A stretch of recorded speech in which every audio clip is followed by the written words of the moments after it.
Alrighty, folks, we're going to talk about mom and pop landlords, but more importantly, we're going to do about a great survey that our friend Lance Lambert from Resi Club did just here recently with mom and pop landlords. He's put together lots of charts. The article is in Fast Company.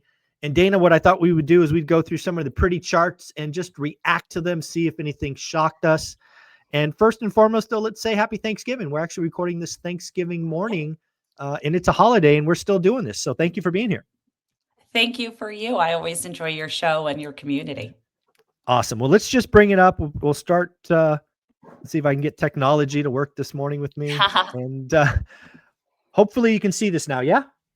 Yep. Oh, well, awesome. Now I can. Okay, great. So the first chart we have up here is basically a question: how real estate investors describe their near-term plans with their rental portfolio. And again, if you compare, this is again Q2 of 25 versus Q4. Roughly 44% look to grow, 48% will stay flat, and actually 7% look to exit. Anything jump out at you with this particular the first graph? Yeah, a couple of things that really stick out. I'm surprised on the grow, that it's almost half who want to grow. And here's why. If you think of the average person who owns a rental property, I mean, it's between 2 to 4 rental units, which means that's the average. And so a lot of people fall into that one category. Mm-hmm.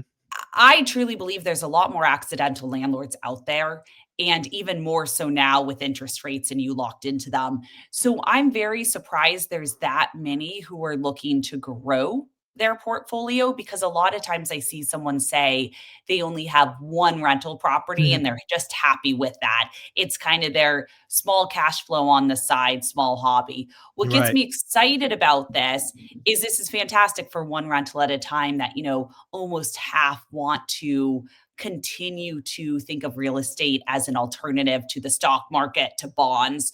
So that part gets me super excited.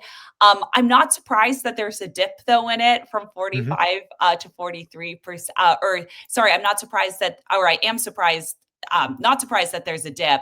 I think with interest rates staying where they are, it's just much harder to grow. And so I think there's that, 2% there who are basically saying, hey, you know what?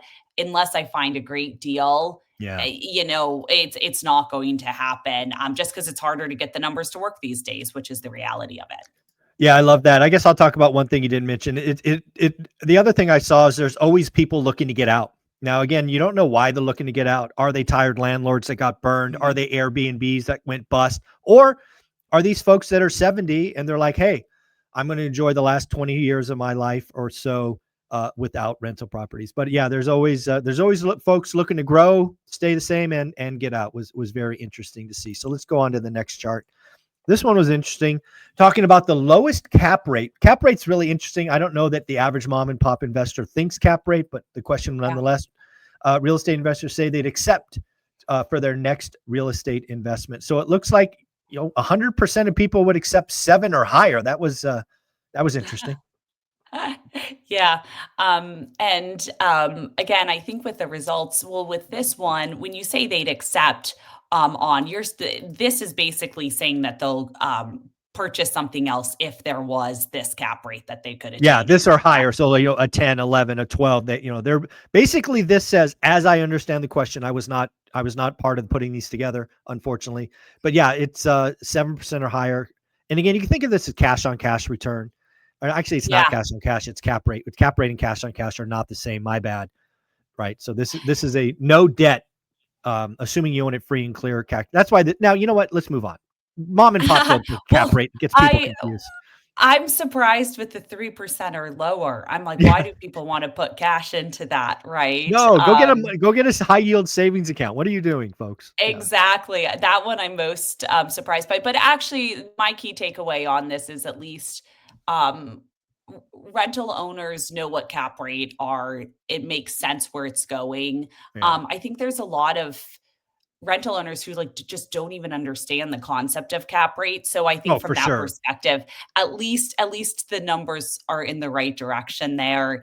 And then as far as the ones with the lower, what's interesting about that is I would think that you would accept a lower cap rate under the assumption that potentially you could increase that cap rate if mortgage rates changed?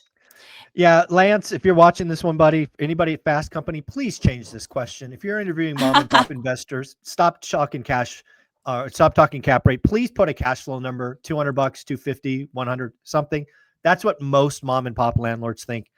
You're going to get a lot of answers from confused people. So there we go. All right, move on.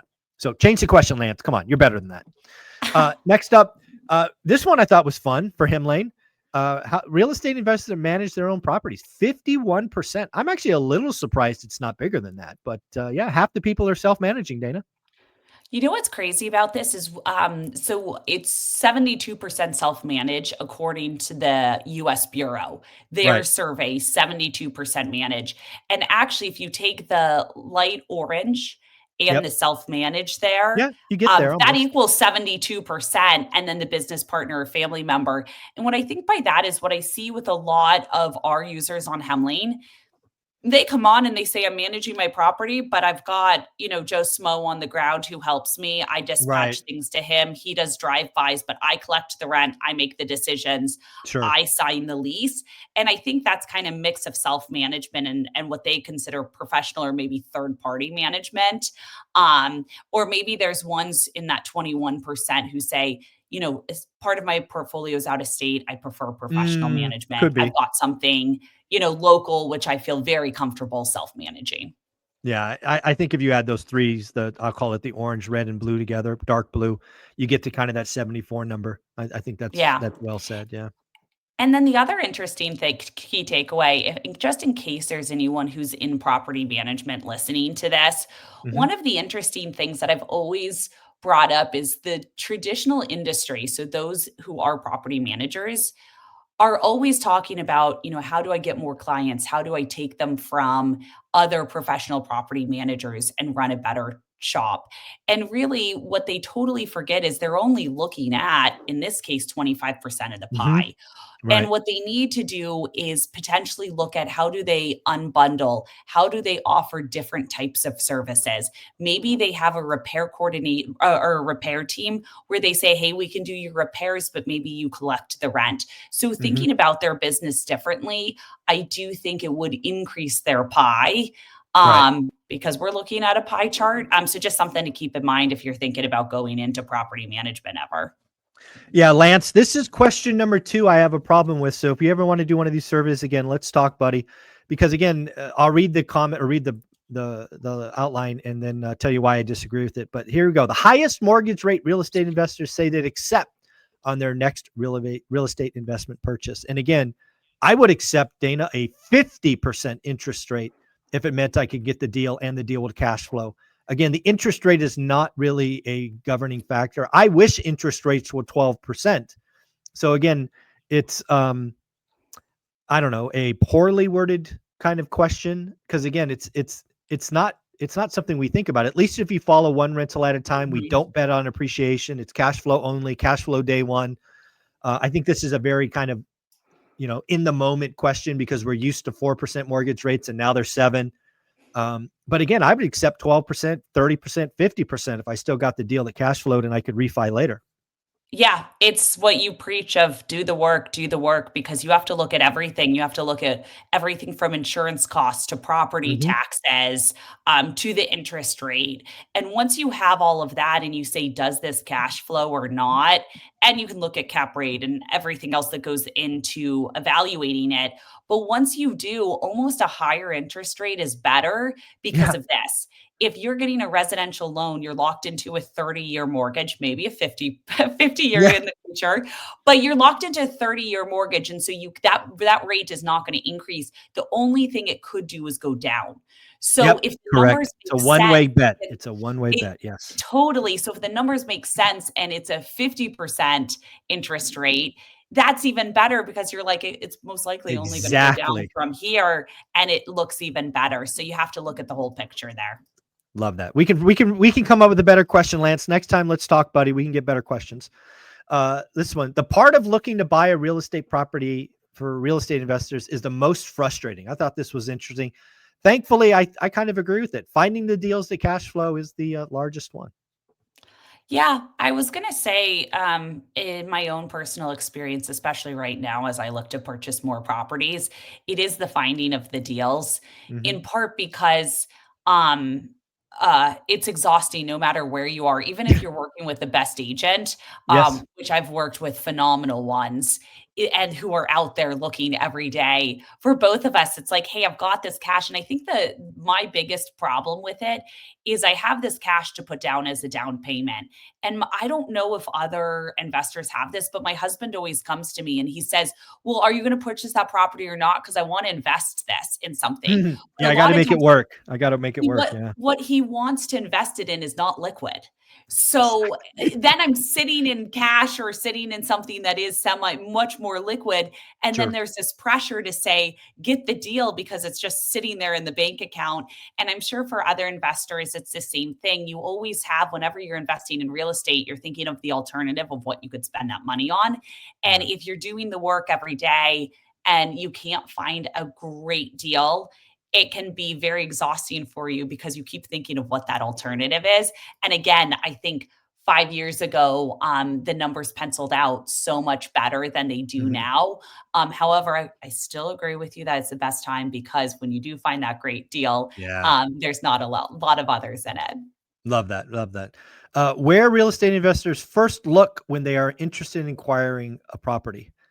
This one was interesting. Again, I would have expected online to be a lot larger, especially in today's world. But yeah, it's only 58% across the country.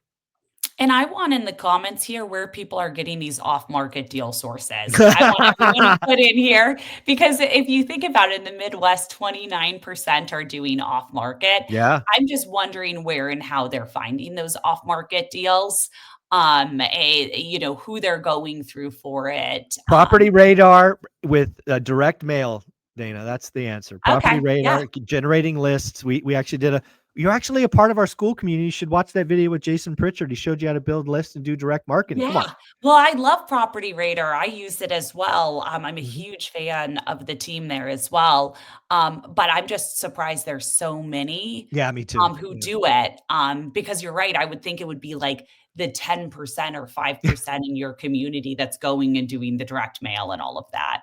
Yeah, no, it's really interesting because again, when you look at my story, and again, certainly my book, One Rental at a Time, I'm 100% online. It was like the only choice I had, Mhm. right? Whether I Yeah. was in Australia or France or Chile or wherever I was, I could pull up the internet and go Mhm. shopping. So I'm shocked it's only 58% is the average. We'll do one more and then we'll call it quits with this great work from Resi Club and Fast Company. How important real estate investors say following the factors are when evaluating if a property is a good deal or not. And again, I'm very happy to see that cash flow dominated this.